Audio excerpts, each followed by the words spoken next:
Asal-usul kota Banyuwangi. Pada zaman dahulu di kawasan ujung timur Provinsi Jawa Timur terdapat sebuah kerajaan besar yang diperintah oleh seorang raja yang adil dan bijaksana. Raja tersebut mempunyai seorang putra yang gagah bernama Raden Banterang. Kegemaran Raden Banterang adalah berburu. Pagi hari ini aku akan berburu ke hutan. Siapkan alat berburu, kata Raden Banterang kepada para abdinya. Setelah peralatan berburu siap, Raden Banterang disertai beberapa pengiringnya berangkat ke hutan. Ketika Raden Banterang berjalan sendirian, ia melihat seekor kijang melintas di depannya. Ia segera mengejar kijang itu hingga masuk jauh ke hutan. Ia terpisah dengan para pengiringnya. "Kemana seekor kijang tadi?" kata Raden Banterang, ketika kehilangan jejak buruannya. "Akan kucari terus sampai dapat," tekadnya. Raden Banterang menerobos semak belukar dan pepohonan hutan. Namun, binatang buruan itu tidak ditemukan. Ia tiba di sebuah sungai yang sangat bening airnya. Segar nian air sungai ini. Raden Banterang minum air sungai itu, sampai merasa hilang dahaganya. Setelah itu, ia meninggalkan sungai. Namun baru beberapa langkah berjalan, tiba-tiba dikejutkan kedatangan seorang gadis cantik jelita. Seorang gadis cantik jelita. Benarkah ia seorang manusia? Jangan-jangan setan penunggu hutan, gumam Raden Banterang bertanya-tanya. Raden Banterang memberanikan diri mendekati gadis cantik itu. "Kau manusia atau penunggu hutan?" sapa Raden Banterang. "Saya manusia," jawab gadis itu sambil tersenyum. Raden Banterang pun memperkenalkan dirinya. Gadis cantik itu menyambutnya. "Nama saya Surati, berasal dari Kerajaan Klungkung. Saya berada di tempat ini karena menyelamatkan diri dari serangan musuh.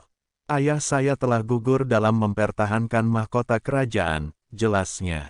Mendengar ucapan gadis itu, Raden Banterang terkejut bukan kepalang. Melihat penderitaan puteri Raja Klungkung itu, Raden Banterang segera menolong dan mengajaknya pulang ke istana. Tak lama kemudian mereka menikah membangun keluarga bahagia. Pada suatu hari, puteri Raja Klungkung berjalan-jalan sendirian keluar istana. "Surati, Surati," panggil seorang laki-laki yang berpakaian compang-camping. Setelah mengamati wajah lelaki itu, ia baru sadar bahwa yang berada di depannya adalah kakak kandungnya bernama Rupaksa. Maksud kedatangan Rupaksa adalah untuk mengajak adiknya untuk membalas dendam, karena Raden Banterang telah membunuh ayahandanya. Surati menceritakan bahwa ia mau diperistri Raden Banterang karena telah berhutang budi. Dengan begitu, Surati tidak mau membantu ajakan kakak kandungnya.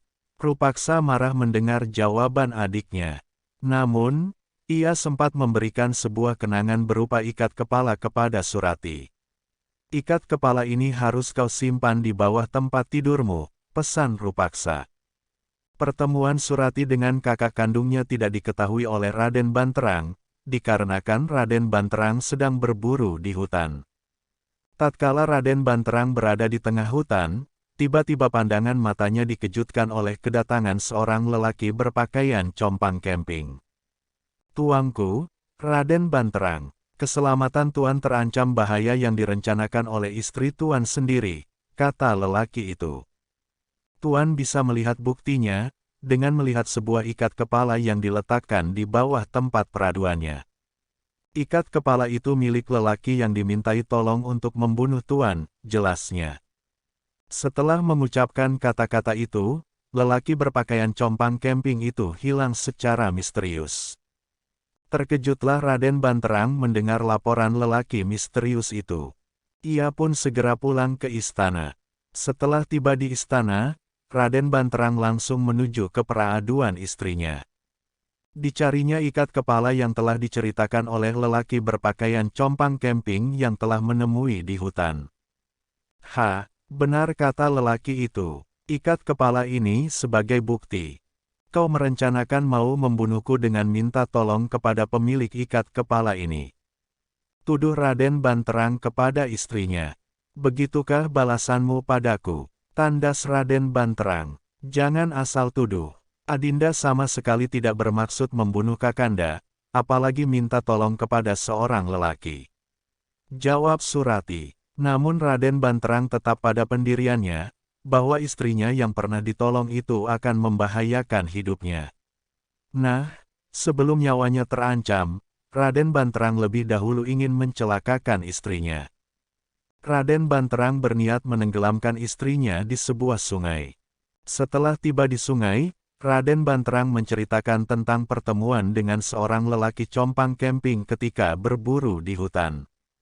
Sang istri pun menceritakan tentang pertemuan dengan seorang lelaki berpakaian compang camping seperti yang dijelaskan suaminya.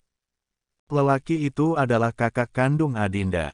Dialah yang memberi sebuah ikat kepala kepada Adinda. Surati menjelaskan kembali, agar Raden Banterang luluh hatinya. Namun, Raden Banterang tetap percaya bahwa istrinya akan mencelakakan dirinya. Kakanda suamiku, bukalah hati dan perasaan Kakanda. Adinda rela mati demi keselamatan Kakanda. Tetapi berilah kesempatan kepada Adinda untuk menceritakan perihal pertemuan Adinda dengan kakak kandung Adinda bernama Rupaksa, ucap Surati mengingatkan.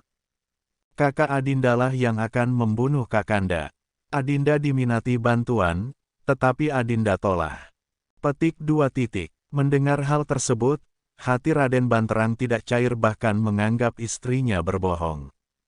Kakanda, jika air sungai ini menjadi bening dan harum baunya, berarti Adinda tidak bersalah. Tetapi, jika tetap keruh dan bau busuk, berarti Adinda bersalah. Seru Surati. Raden Banterang menganggap ucapan istrinya itu mengada-ada. Maka, Raden Banterang segera menghunus keris yang terselip di pinggangnya. Bersamaan itu pula, Surati melompat ke tengah sungai lalu menghilang. Tidak berapa lama, terjadi sebuah keajaiban. Bau nan harum merebak di sekitar sungai. Melihat kejadian itu, Raden Banterang berseru dengan suara gemetar. Istriku tidak berdosa, air kali ini harum baunya. Betapa menyesalnya Raden Banterang. Ia meratapi kematian istrinya, dan menyesali kebodohannya. Namun sudah terlambat. Sejak itu, sungai menjadi harum baunya. Dalam bahasa Jawa disebut Banyuwangi. Banyu artinya air dan wangi artinya harum. Nama Banyuwangi kemudian menjadi nama kota Banyuwangi.